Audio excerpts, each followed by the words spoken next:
regresión, hay un cuestionamiento de toda una serie de elementos que históricamente fueron consolidados como derechos, ¿no? Esto se aprecia muy bien, y seguro que lo sabéis todos, pero bueno, lo menciono en todo caso, se aprecia muy bien si nos fijamos en ámbitos como la enseñanza o la sanidad, ¿no? Si retrocedemos 100, 150 años, ¿con qué nos encontramos? Nos encontramos con que eran ámbitos regidos por un doble mecanismo. O bien el negocio para quien tenía derecho para afrontarlo, el médico que iba a casa o la asistencia a hospitales de élite, de lujo, del momento que fuera, o si no quedaba la beneficencia, ¿no? La caridad, ¿no? No había nada entre medias, ¿no? La enseñanza igual, ¿no? Y fruto de decenios, de luchas, de movilizaciones, se fueron institucionalizando como derechos. Es decir, pasaron a ser incrustados en las instituciones del Estado capitalista, del Estado burgués, ¿no?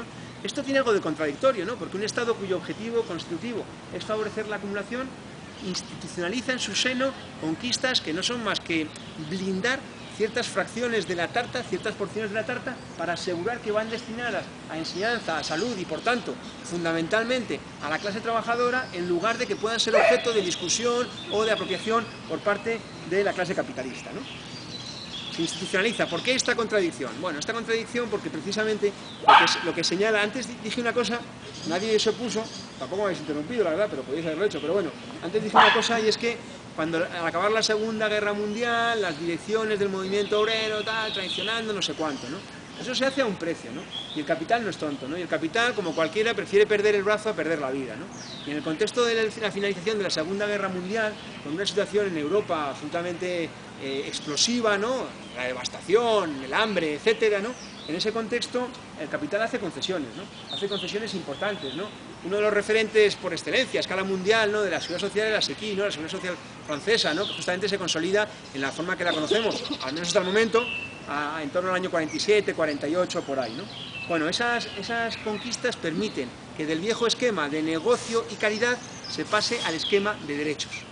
La Unión Europea impone una vuelta atrás, impone cada vez más un esquema de negocio o caridad, negocio si tienes pasta, si no caridad, derogando, impugnando esa consolidación, esa institucionalización como derechos del acceso a la salud, del acceso a la enseñanza, aquello que cuando se construye históricamente el movimiento obrero con sus partidos obreros a finales del siglo XIX aparece en las primeras tablas reivindicativas, cuando el PSOE, la ODE obrero, un partido que se construye con el objetivo de representar no al conjunto de la sociedad, sino a la clase obrera, y esto es objeto de rechazo, ¿no? La Iglesia Católica interviene muy fuertemente contra la constitución de partidos obreros. Ella dice que, bueno, la doctrina social de la Iglesia, ¿no? Que ricos y pobres va a haberlo siempre, hay que llevarlo con armonía, etcétera, ¿no? Y en ese momento, cuando se construye, las primeras tablas reivindicativas precisamente señalan eso. Aparte de restringir la jornada, de las vacaciones o las vacaciones pagadas, el derecho a la instrucción se llamaba, ¿no? El derecho a la enseñanza, diríamos, sobre la educación, ¿no? El derecho a la sanidad, ¿no? Bueno, la Unión Europea en el periodo reciente está consiguiendo que retrocedamos decenios y volver de nuevo a un esquema que quien tiene pasta tiene acceso a pruebas diagnósticas para con un tag detectar qué tipo de problema traumatológico tienes, porque si no tienes pasta te remiten al año después, con lo cual al año después igual ni te interesa porque igual ya no puedes ni caminar. Estamos volviendo, gracias, como resultado de estas políticas de la Unión Europea, resultado del euro, una vuelta atrás a que de nuevo negocio, porque si tienes pasta lo pagas, y si no, la caridad, la beneficencia, ¿no? En definitiva, yo creo que con esto lo que quiero reseñar es simplemente lo que comentaba hace unos instantes, ¿no? En relación con que no hay euro bueno, no hay posibilidad de euro bueno, no hay posibilidad de Unión Europea buena en este contexto, porque la función hacia el órgano de la Unión Europea es un entramado constituido como tal con esa finalidad, ¿no? Eso tiene que ver con una discusión más profunda, más larga me refiero, más que profunda, más larga, ¿no? En relación con que a veces existe la tentación de decir, bueno, si el capital actúa a escala mundial, ¿por qué los trabajadores no actuamos también a escala mundial, ¿no? Joder, desde antes, 1864, Londres, primera internacional, ¿no?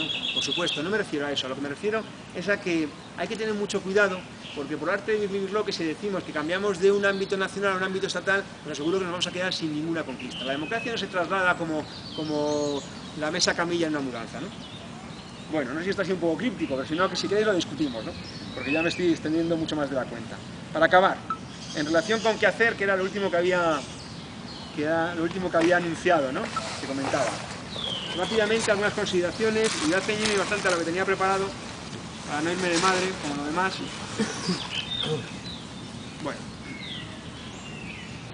Yo señalaría aquí dos cuestiones, ¿no? Lo primero, como punto de referencia, lo he dicho varias veces, lo repito la última, hay que rechazar esa supuesta inevitabilidad de que tenemos que apretarnos el cinturón, vale decir, tenemos que admitir que el futuro que nos espera es peor incluso que el pasado del que venimos, ¿no?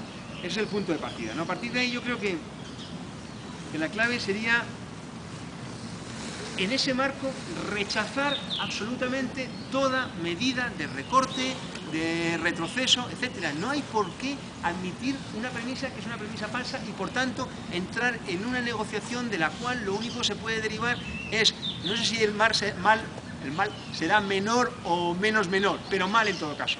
No tenemos, desde mi punto de vista, por qué admitir ese marco tramposo de que solamente se admite discutir a partir de la premisa de que hay que recortar. No, ningún recorte, al contrario. El escenario más bien debe ser recuperar derechos perdidos y conquistas perdidas en el periodo reciente. En particular, retirar urgente, plataforma de mínimos, elemental, inmediata, retirada de la contrarreforma laboral, retirada del pensionazo, retirada de los ataques a los convenios colectivos y a la negociación colectiva en general, retirada de la reforma constitucional esta del veranito, retirada de todos los recortes de servicios públicos. Una consideración imprescindible. Cuando se pone en marcha el euro, hay una moción muy importante de los estudiantes universitarios en Alemania.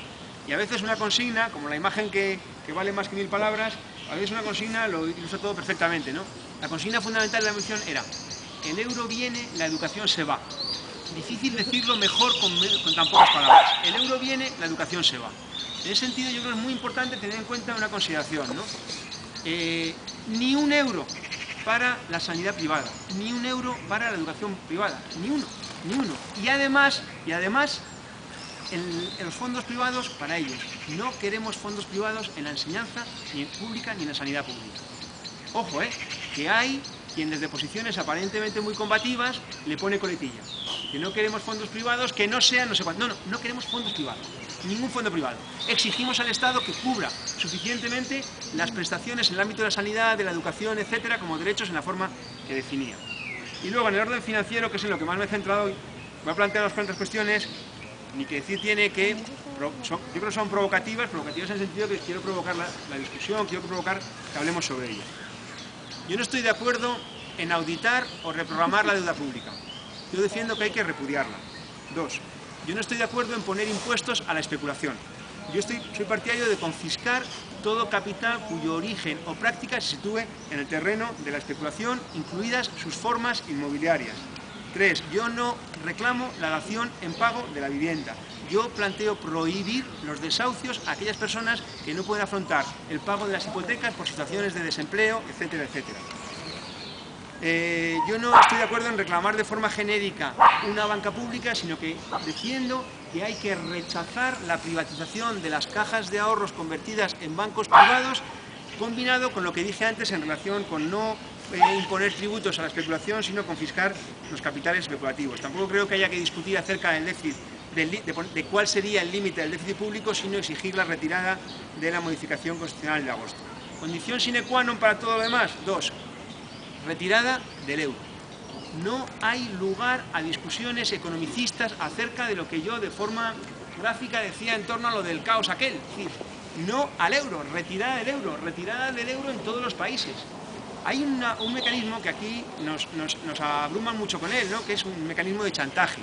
Y todos sabemos que cuando uno cede a un chantaje, lo que hace es darle la clave al chantajista de que cede al chantaje, y por tanto el chantaje aumenta. Entonces no hay lugar a chantaje. No hay lugar a chantaje con el capital financiero. Lo que hay es, a mi modo de ver, el rechazo del euro. Sabemos lo que es el euro. El euro es un mecanismo de disciplinamiento inequívoco de las políticas económicas en todos los países europeos. No es más que eso. Luego está la escenificación, pero no es más que eso. La escenificación es a la que aludía cuando hablaba antes del tema de las finanzas. La escenificación es la gigantesca partida de mus en la que participan los bancos y los que estaban en Cannes, etcétera, a ver cómo disimulan para que al final la deuda se pague entre todos de la forma en que venimos pagándola. Así que retirada del euro en todos los países. Y fuera el Fondo Monetario Internacional y el Banco Central Europeo de todos los países. No pintan nada aquí, son la negación de la democracia. No hay ninguna forma posible de admitir. Se me ha ido, y debe ser por una cuestión, pero seguro que psicoanalíticamente explicaría. Si alguno tenéis el Negocios de hoy, El País, ¿lo tenéis alguno? El negocio es el naranja. Lee el titular.